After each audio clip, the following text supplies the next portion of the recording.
kimoja. Kuna matendo gani makuu ya Mungu ambayo unakumbuka katika kipindi hicho, ambayo hata leo ukiyakumbuka kwamba alikutia nguvu kweli kwamba wito huo ni kutoka kwa Bwana katika kipindi cha miaka hiyo? Ya kwanza mwaka 65 nilikwenda Dodoma mashambani, maana mimi njili yangu ni ya mashambani, sikuendelea mjini, nilikuwa mashambani, nilifanya kazi ya mashambani huko miaka mingi, karibu miaka 20 na sikubiri mashambani tu.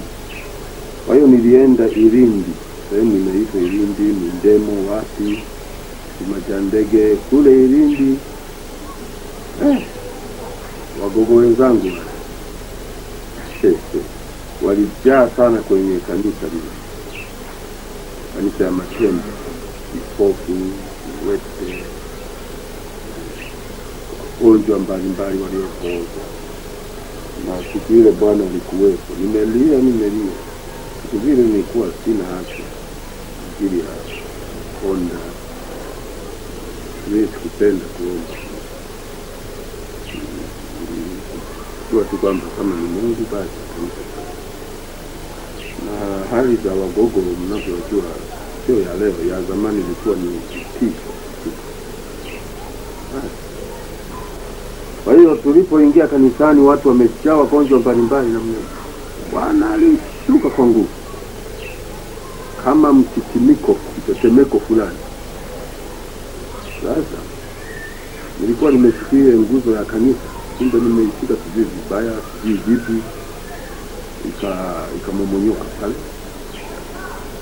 Kwa hiyo lile tembwe likatikisika, likaanguka kwa chini kwenye madhabahu, likanikosa kidogo, niko pembeni. Ile nguzo yote ya huko karibu na madhabahu ikatumbukia. Watu walikanyagana mle ndani, kilio kutoka nje, kila mtu anakimbilia kwenye mlango atoke. Wanapandana kwenye mlango, anayechatuka pala anaenda kuanguka na kanyago juu yake, wanakimbia nje. Nikabaki peke yangu. Wakati kituko hicho kimeisha, hakuna kilema ndani, hakuna kipofu ndani, hakuna aliyebaki, wote nimebaki peke yangu. Kumbe wale viwete wameacha fimbo zao huko nje wanatembea tu, na wale vipofu wanaona. Ilikuwa kituko cha ajabu. Wakarudi wote, hakuna mgonjwa hata. Waliokuwa wamebebwa wote walitibuka mbio. Baada ya muda ndio roho za watu zikapumzika, wote wanarudi wanatembea. Hiyo ishara ilikuwa kubwa. Ingawa zingine zilikuwa zimetokea hapo nyuma, hiyo ilitisha. Watu waliona mkono wa Mungu wa nguvu, wakajua Yesu ni hai, yu hai hasa. Maana waliona waliokuwa wamekuja pale viwete kutembea, walikuwa hofu kabisa, wanaona waongozi. Walioletwa mateka wakainuka wenyewe, wakatimuka mbio. Wagonjwa tu ilikuwa wakati wanatoka mtitimuko huo na wenye pepo wakalipuka huko juu, huko nje wanaanguka huko nje. Baada ya pumziko wakarudi wote wazima. Ilikuwa wiki ya shangwe, watu wakafikia vijiji na vijiji, ilikuwa ni mamia na mamia ya watu. Injili ilinenwa ya Yesu Kristo ni mponya wa kweli, atendaye maajabu na ishara, harejei nyuma, ni Bwana. Huo ulikuwa ni mwaka 65. Kulikuwa hakuna record, hakuna film camera, hakuna nini ya kutunza record mbalimbali, ilikuwa hamna. Labda nilizunguka mara moja kumfu, nilimpita teke na tumu. Kristo alipoanguka wote wakacheka. Ndipo mimi nilienda juu ya Kristo, amelala chali huku amefungwa mikono nyuma. Nilienda kuweka mguu wangu kwenye tumbo la Kristo. na mguu mwingine kwenye kifua aliyonifunga wajuu, na nilikanyaga ufahamu kwa wewe umelala vitu vikukanyaga tutatoka. Ndio maana Yesu alikatika damu, damu ikatoka machoni, ikatoka puani, ikatoka masikioni na mdomoni, na alishindwa kuona, alishindwa kusema, mpaka nilipoondolewa kwa kusukumwa na yule wa kitengo cha kuua. Nikamwachia yeye kwamba miaka ya 70 ilikuwa ni ngumu sana katika kazi ya Mungu. Kwa watu wanaokutazama, utawaambiaje au utawarudishaje kwa miaka ya 70 kwamba kazi ya Mungu ilikuwa ni ngumu sana na uliweza kuivukaje miaka hiyo 70?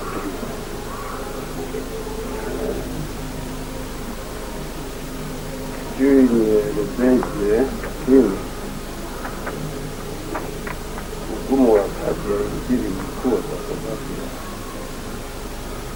ilikuwa kazi ya Injili ndio ilikuwa haipo, ndio sasa imeanza kuona kuboka kani ipo julikani katika kila mahali. Alafu pia kwangu ilikuwa ngumu, maana yalikuwepo majaribu yangu yameanza ya kupinga na kuzuiliwa kuhubiri Injili viongozi wa Uingereza, lakini kwa hiyo nimekiwa mzigo sana miaka ya 70. Nimezuiliwa kuhubiri mara 2 au mara 3. Miaka hiyo ya 70 ninamaliza Mbeya kwamba niende Tukuyu, nikapata pole za kunifanya nisiende Tukuyu. Nimefungiwa kuhubiri miezi 6. Nikawauliza wazee wa Mbeya kwa sababu gani, ikapatikana hakuna sababu isipokuwa ninaungana na Masali ambaye hakumpokea askofu mkuu kwenye hapo alipokuwa natoka lini. Sasa akanizuia mimi nisifanye mkutano Temeke, na mimi nikakataa kwa sababu nilikuwa ndio nimefika Temeke. Kesho yake naanza, siwezi kunani kuacha kuhubiri, kabidi nihubiri. Na kwa kabla sijahubiri hata nikapeleka taarifa kwamba nisamehe kwa sababu sasa naanza kesho. Watu wa hizi mzima daa wamealika. Kwa hiyo nilipoendelea na huo mkutano, akaja mishonari pamoja na katibu wa jimbo la siku zile, alikuwa akiitwa mchungaji Mhina, Marko Mhina kabla. Akaja na mishonari wake. Siku zile sasa alikuwepo Domitila, ikabidi nifungiwe. Na nikaonye sana karibini yake mama mtatu baadaye wazee wa kanisa wa makanisa wa TAG wakatia askofu kubali akafungua, kaanza haya. Nilikuwa wapi sijui, nilikuwa Arusha. Askofu mkuu mwenyewe akaja hapo kuniambia tena kwamba inabidi uache kuhubiri ukaanza kanisa, sababu siwezi kujua. Mimi nilijua, nilifahamu kwa kuwa Bwana ananibariki sana, watu wengi wanakuja. Kwa hiyo wivu ulikuwa umeanza kwa siku yangu. Huo ulikuwa mwaka wa 80 kabisa. Na nikaambiwa kwamba siku itakapofungiwa haitakuwa rahisi kufungiwa, kwa ndio kusimamishwa TAG tena na matukio mengine. Nikirudi nyuma miaka hiyo ya 70, kuanzia 70 kamili, mchungaji wa Bugando alitenda dhambi, alikuwa akiitwa Mwaifuge, akaanguka na mshirika wake. Ilibidi mimi niletewe taarifa kwa askofu mkuu kupitia misionari kama kwamba niache kuhubiri Injili, nishike kanisa la Bugando. Nilitii vile vile, nikaacha. Ilibidi nimalize mwaka mzima kuhubiri wala kuenda popote, kwa kuwa niko Bugando, nimelishika kanisa la Bugando nikishirikiana na misionari tu. Kwa hivyo ulikuwa mwaka mgumu kwangu. Alafu baadaye tena wakati askofu mkuu anataka kuleta mchungaji, akamleta shemeji yake Mathias, akamleta pale. Huyu alikuja kwa aina ya mimi kunifanya niendelee na kipindi. Kabisa siku moja ya aibu kwangu nimo kanisani, kutokana ile chuki ya kiongozi wangu mkuu kupitia kwa shemeji yake aliyemwolea dada yake, akanichukia by nature. Mmoja niko kwenye ibada, anamwambia kuna watu ambao ni duni, wamekataliwa na Mungu, wanajifanya watumishi wa Mungu kuliko watumishi. Kwa mfano mzee huyo akanipoint mimi, ninapomuona hata nasikia kicheko. Hebu simama mzee, nikasimama.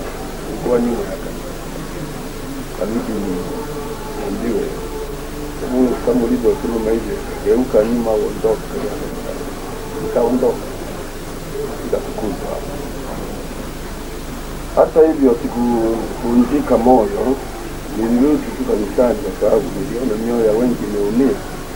Nikapanya kundi nirudi, niwe nakaa kiti cha nyuma, wakiomba sala ya mwisho nitoke. Kwa hiyo wakiomba ile sala ya mwisho huyo natoka. Nilikuwa hivyo hali Injili bado ina vita kubwa. Ilikuwa ngumu kwangu, ushawishi wa watu, acha kazi hiyo, jiunge na dhehebu lingine, fanya hivi, watu kama nyuki. Mimi nilisema hivi, Mungu alinisaidia kwamba kutoka nikatawanya, nikaharibu, nikumilie mpaka kufa. Kwa hiyo niliumia moyoni, na uvumilio hayo ndio yaliyonifanya mimi nikaumizwa sana. Jaribu yangu yalianza makubwa mno miaka ya makubwa. Siwezi kusimulia yote, au ninaweza kuharibu mwisho, labda wengi watakaosikiliza. Lakini Injili ilikuwa inazima isionekane tena. Injili ya kuwatafuta watu Bugani ingezimika.